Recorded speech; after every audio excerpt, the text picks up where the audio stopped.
Welcome to another episode of Spaniard Performance Podcast or a new video if you're watching this on YouTube. Once again, I've talked about this before. I'm going to be uploading this on YouTube. I'm going to be uploading it in podcast format as well because I'm always going to be doing it in a way that I can just talk through these things. When I do a YouTube videos, I'm going to have some visual aid just for me to go through the topics that I want to talk about. Sometimes I'm going to be using some graphs, some diagrams that are just going to help me explain things a little bit better. But everything that I talk about here is going to be able to just be listened on an audio. So just so you know, if you listen to this on podcast, don't worry about it. You can go back, listen to it on a video.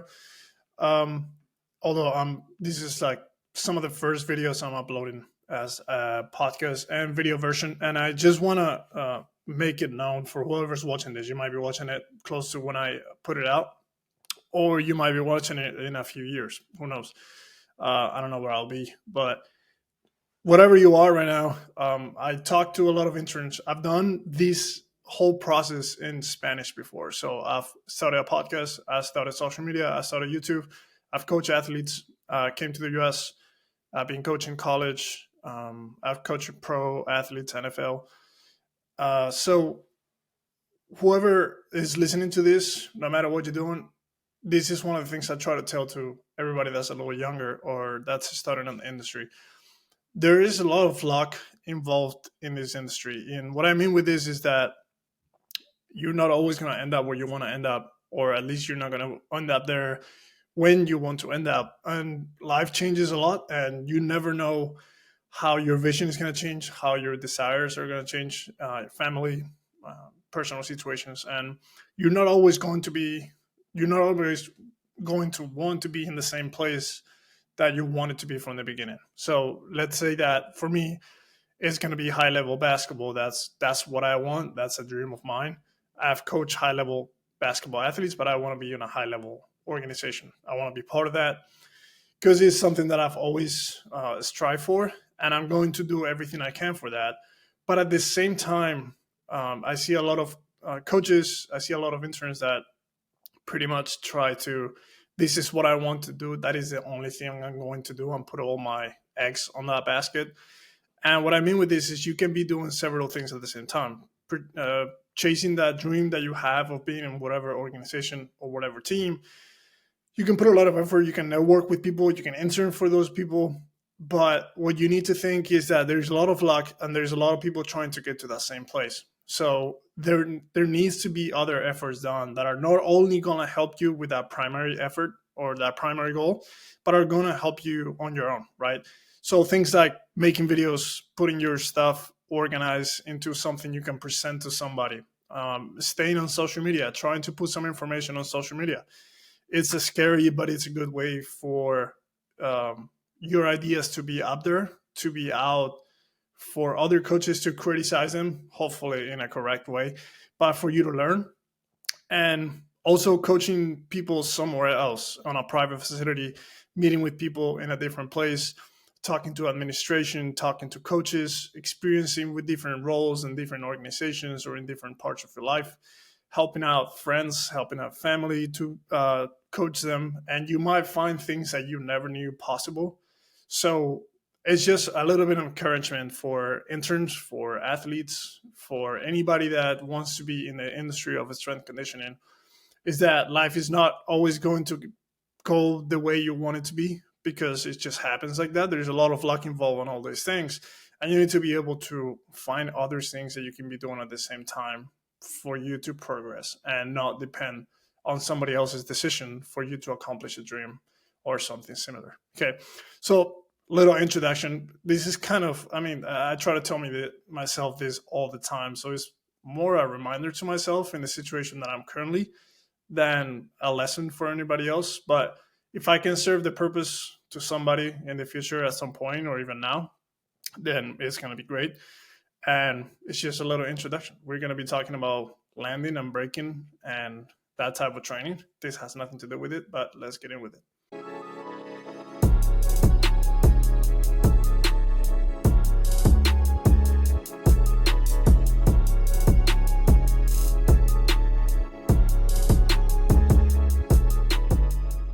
So, like I said before in other episodes, if you watch any other, if you can share this, it's gonna help a ton. The reach of these podcasts, the reach of the social media stuff, the reach of the information.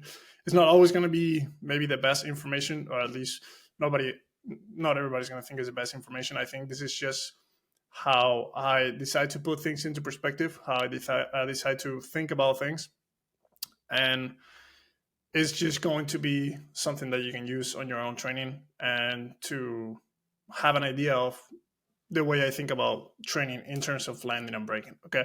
So starting with the keys of landing and braking, I think one of the mistakes that a lot of coaches, not only strength conditioning coaches, but sport coaches do is that when we're talking about landing, especially in sports like volleyball and basketball, everybody thinks about landing mechanics. We're talking about landing, everybody's thinking about the way you land, the mechanics, the technique, the biomechanics of the movement of any landing. And we need to, I guess this is something we need to forget about at some point, because landing most of the time is going to be chaotic. And what I mean with this is that landing mechanics are not going to play a role just because the moment that you land in any game or in any real sports situation is going to be very fast. It's going to be a moment where the athlete does not have time to think and to establish predetermined mechanics that we have teach them. And it's not something that's going to save them from a potential injury, or it's not something that's just going to keep them safe in any way.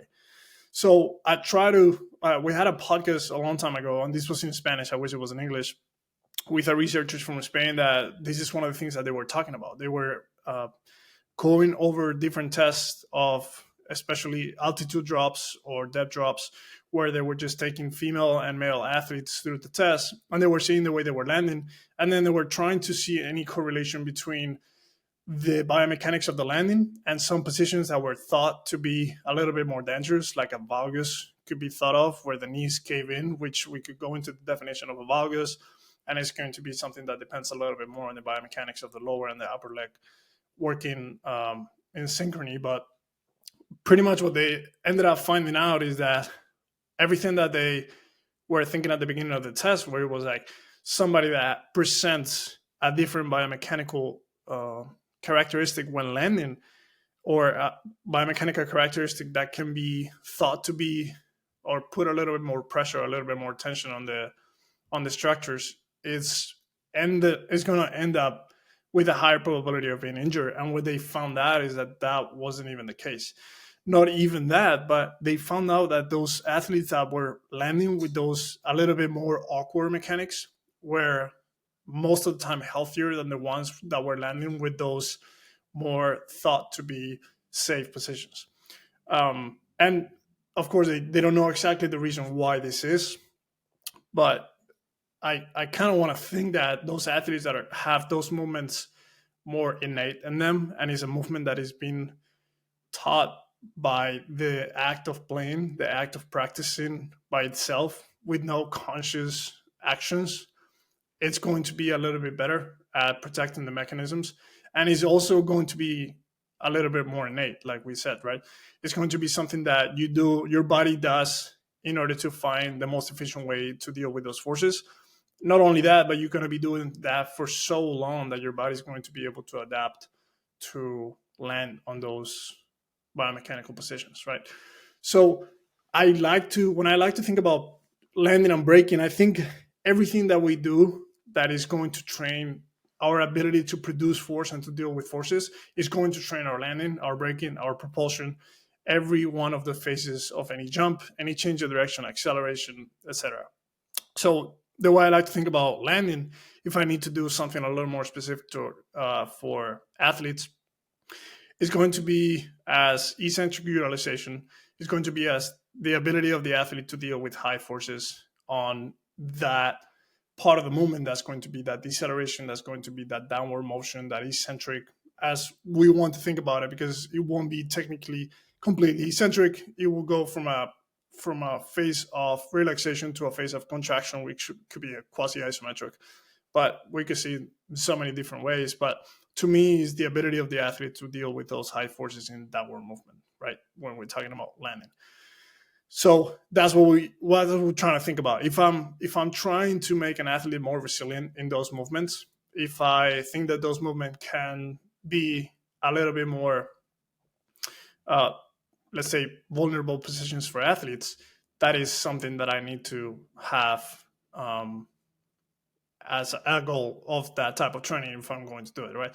So apart from doing all the strength training that I'm going to be doing, one of the things that we can do is landing training. We can do plyometrics, jumps, etc. And if we focus even a little bit more, then we will just classify those on depth drops, drop jumps, and depth jumps. And then we can think about any other ideas that can imitate the type of landing actions that we're going to be doing inside our sport. So the way I classify these is a little bit arbitrary, but I like to think about it this way. One is going to be the single efforts, which are going to be those three main jumps that we can think about. So it's going to be the depth drop or altitude drop. That's going to depend on the height of the box that we jump from to end up landing. And then we can think about more integrative single efforts, which is going to be into a jump. So it's going to be a type of plyometric, which would be a drop jump or a depth jump. Either the difference between those are going to be on the drops or the depth or the altitude drops. I'm just going to be doing the action of landing.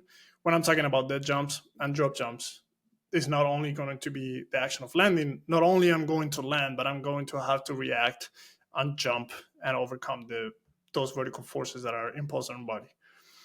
The other way of practicing this that I like is the, let's say, integrative movements.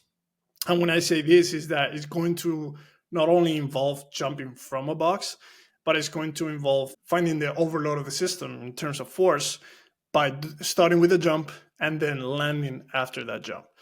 So the way I like to do this is with exercise like a double leg jump, where we're just going to jump with an approach or in place, and we're going to land on one leg just because we're producing force with two legs on the propulsion phase, on the takeoff, and we're going to be landing on one leg, which is going to pretty much eliminate, we could say, half of the equation, half of the structures that are dealing with the forces on the takeoff. And when we come into the landing, we're going to be handling those forces with only one leg. The other way I like to do this is using a double leg band assisted jump. So in this case, I'm going to be using a band assisted jump just because I'm able to reach higher altitudes. And then I'm going to be either landing with two legs if I'm just starting. So I'm jumping to a higher height that I would usually jump in two legs because I'm using the help of the band. I'm releasing the band at the top and I'm landing on two legs. And then another thing, just a level higher, is going to be the same thing. I'm going to be jumping on two legs with the assistance of a band. At the top of the movement, I'm going to release the band and I'm going to land on one leg. So those are pretty much those more technical exercises in relationship with landing. Now, I like to use and integrate in my training. There's several ways that I like to use this. And then aside from this stuff that we're talking that's a little bit more specific to the action of landing, I think there's other things that we can implement through the strength training that we have. Loaded jumps are a great way to overload the eccentric portion of the movement. Fast eccentrics with higher loads are going to be another great way. And combining this with plyometrics, accelerations, change of direction, and all those kind of movements, I think is going to be a great way to try to improve on these particular area of performance. And then if you're watching this on YouTube video, there's a little diagram that I've done where the way I think about when we do the single effort landing training, where we're talking about altitude, drop jumps, depth jumps, and depth drops, that I like to use as in how much height of the box we should be using. Again, this is something that's a little bit going into the details of this type of training, but I think it's useful because a lot of people let's just jump out of a box and let's see what happens. And I think that there's a lot of times that doesn't make any sense whatsoever, especially if the athlete's completely healthy and the athlete can jump up to, let's say, 60 centimeters of height. And that athlete is going to be jumping off a box of 50 centimeters. And what we're trying to do is improve the performance of that athlete, or improve the ability for the athlete to handle those forces, it makes no sense whatsoever, just because that athlete is going to be handling much higher forces in any given action of the sport, just because they can get to higher altitudes when they jump. So thinking about the height of the box, the first thing, if we are, I put below 20 centimeters of jump height. So if my jump height, let's say it's 50 centimeters, and I'm jumping from a 30 centimeter box, there's no reason to be doing this whatsoever with any healthy individual, unless there has been any problems in the past that we know exactly on the landing process, or any injury that has happened, and we need to start almost from zero. But not even with kids, this is just going to be necessary, because if we think of a kid being able to jump 20, 30 centimeters, and we're going to make them drop off a box that is 10 centimeters, in terms of their ability to handle forces and their ability to improve the eccentric utilization, it just doesn't make any sense. So the only time that I use these heights of the box is going to be when we're doing any return to play, any rehab, or any process like that, where we have to start from a little bit lower intensity or decrease the amount of ground reaction forces that we need to handle. Using jump height, so let's say that we keep doing with that 50 centimeter jump height that we have. If we use as 50 centimeter box to jump off, I still think that this is just not a good option. I think we can use plyometrics that are going to be a much more complete motion in order to deal with those forces, to put an emphasis on that eccentric utilization process. And I think still that on a rehab process, it makes sense. On any special process that we're doing with any special case of an athlete, it might make sense. If we're looking to improve performance and to improve the ability to deal with those forces, it doesn't make a lot of sense. And then we're going over, so using boxes that are going to be higher than my jump height. And I put, again, these are arbitrary numbers that I've used and that I put. So if we're talking about heights that are going to be 10 to 20 centimeters higher than the jump height, then I believe that these are heights that not only we can utilize to do dead drops, for example, where we're not actually doing a subsequent jump, but I think these are good height to start using these exercise to put the body through a process that can experience by itself. So like we said before, because I can only jump to 50 centimeters, adding 10 to 20 centimeters is going to be a great way to overloading the system and doing a depth jump or a drop jump, whatever we want to do. Just to clarify the depth jump or drop jump, the difference between those two is if I'm doing a drop jump, it's going to be with the intention of having the least ground contact time possible. So as soon as I touch the ground, I'm going to have to try to take off. If I'm doing a depth jump, the intention is to get as high as possible. So I'm going to be able to use a little bit more ground contact time in order to reach a higher altitude. And then if we go even higher than this, if let's say keep going with the 50 centimeter jump and we're using a box that is 20 centimeters above that or even higher, and I think that you can even double up on that number, let's say 100 centimeters, 120 centimeters, that's when I like to utilize altitude drops. And the name itself is saying it. An altitude drop is going to be using those kind of heights.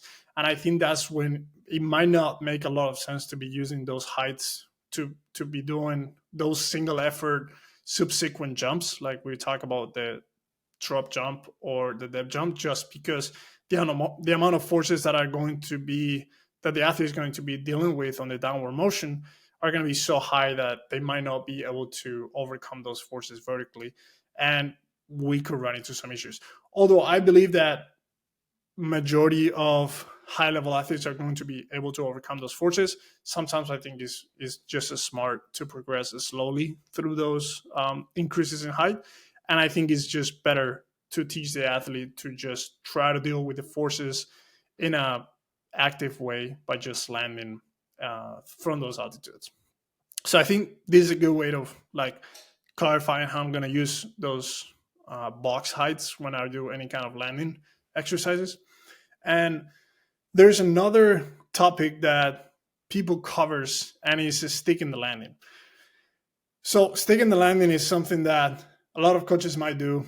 I don't think is completely useless. I think, especially when you're starting to do altitude drops, just telling somebody to drop out of the box and let that those elastic mechanisms trigger by themselves in a natural way, let's say, could be a little bit tricky just because they've never done it before. So it might be a little bit safer for them to try to catch themselves at the bottom of the position or a 90-degree angle, whatever angle they are able to catch themselves and stabilize.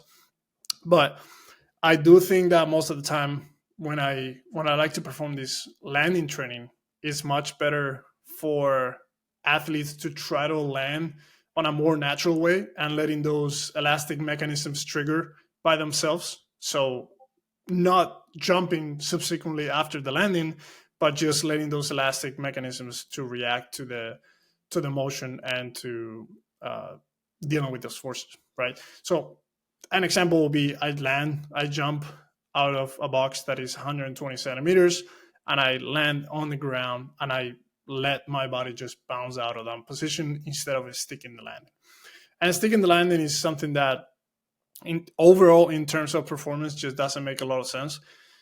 No motion in the sport is going to be where it's not going to happen where the athlete needs to land and stick the landing at any point.